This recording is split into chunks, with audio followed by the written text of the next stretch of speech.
Tired of your furniture looking outdated? Give your home a fresh, modern vibe with a Japandi makeover.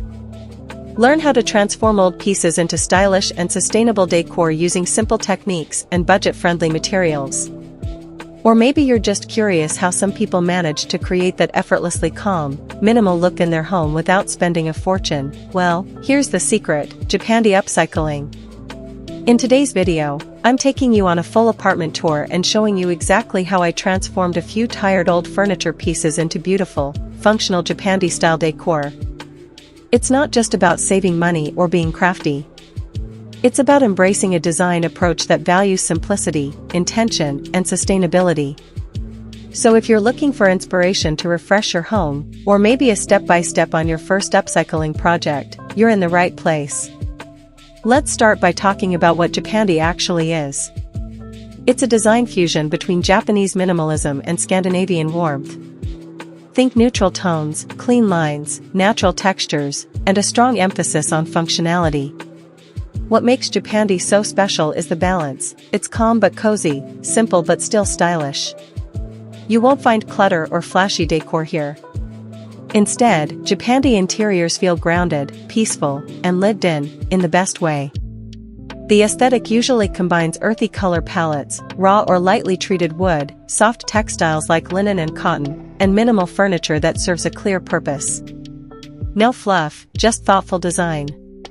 It's this combination of beauty and practicality that's made Japandi such a popular choice, especially for people living in urban areas or smaller apartments where space and serenity are both precious.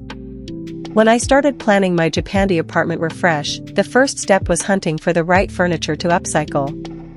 And no, I didn't go straight to the department store or fancy boutique. Instead, I browsed online marketplaces, local thrift shops, and a couple of weekend flea markets. I was looking for pieces with potential, things that were sturdy, had simple lines, and were just begging for a second life. One of the best things about Japandi style is that it works best with minimal furniture. So even if something looks dated or the finish is ugly, that can actually be a plus, because we're going to change that. I focused on finding real wood when possible, and furniture with strong structure, even if the paint was chipped or the handles were missing. You'd be amazed how much charm a $20 thrifted side table can have once it's been sanded, painted, and styled with intention. Once I brought the pieces home, it was time to get into the upcycling process. I chose 3 items to transform for this tour: an old coffee table, a low cabinet, and a wooden chair. All 3 were mismatched, slightly damaged, and definitely not something you'd see in a home design magazine, yet. I started by gathering all the materials I'd need. Sandpaper, a cordless drill, matte paint in neutral tones, soft brushes, clean cloths, and some updated hardware in simple black and brass finishes. I opted for eco-friendly paint with low VOCs and used natural wood oil for finishing where I wanted the grain to show. Step 1 was sanding down the old surfaces to remove the outdated varnish and smooth out any imperfections. This part always feels tedious, but it makes such a difference in the final result. Once the pieces were sanded, cleaned, and dried, I went in with 2 coats of paint. I chose a soft grayish for the coffee table, not quite gray, not quite beige, but warm enough to complement the other natural tones in my space. For the cabinet, I kept the top wood toned with a light oil finish and painted the base a soft warm white. I replaced the chunky silver handles with minimal black ones, giving it a much sleeker profile. The chair was my favorite. I stripped off the glossy red finish and left it raw after sanding, then added a simple linen seat pad I made from scrap fabric. Suddenly it looked like something you'd find in a quiet Tokyo tea house or a Copenhagen cafe. Minimal, intentional, and inviting. But Japandi style isn't just about the furniture, it's also about how you bring the whole space together. Once my pieces were finished, I styled them with key Japandi elements to tie everything into one cohesive look. I layered soft linen throws and cushions in neutral colors on the sofa. On the coffee table, I added a low ceramic bowl, a small stack of design books, and a dried floral arrangement in a hand-thrown vase. Lighting played a huge role. I swapped out the harsh overhead lights for warm, soft lighting from a paper lantern and a wooden floor lamp with a linen shade. These little changes made a huge difference in the vibe of the room. Everything felt softer, quieter, and more intentional. When I stepped back and looked at the space, I was honestly shocked.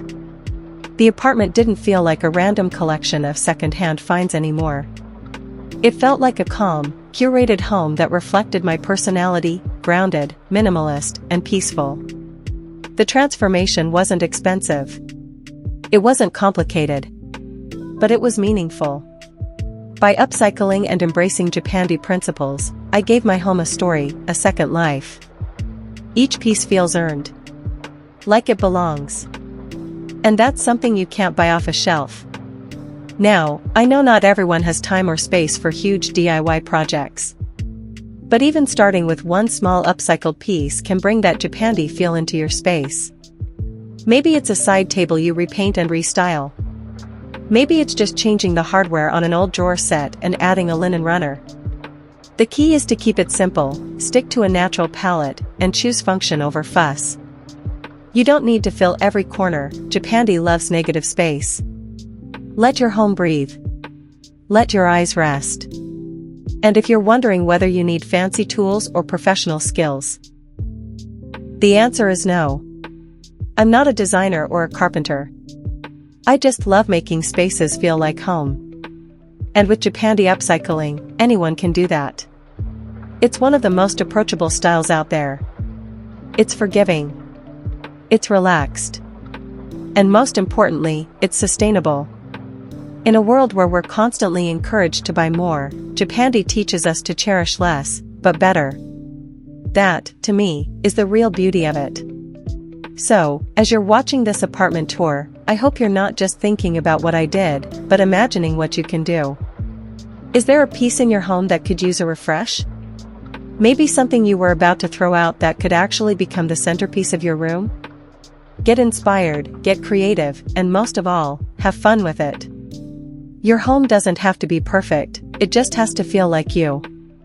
If you enjoyed this video and want to see more Japandi-inspired makeovers, thrift flips, or DIY tutorials, don't forget to like, subscribe, and turn on notifications so you don't miss the next one. And let me know in the comments, what piece of furniture would you love to upcycle next? Or what part of Japandi design inspires you the most? Thanks for watching, and until next time, keep creating, keep simplifying, and keep turning the old into something beautifully new.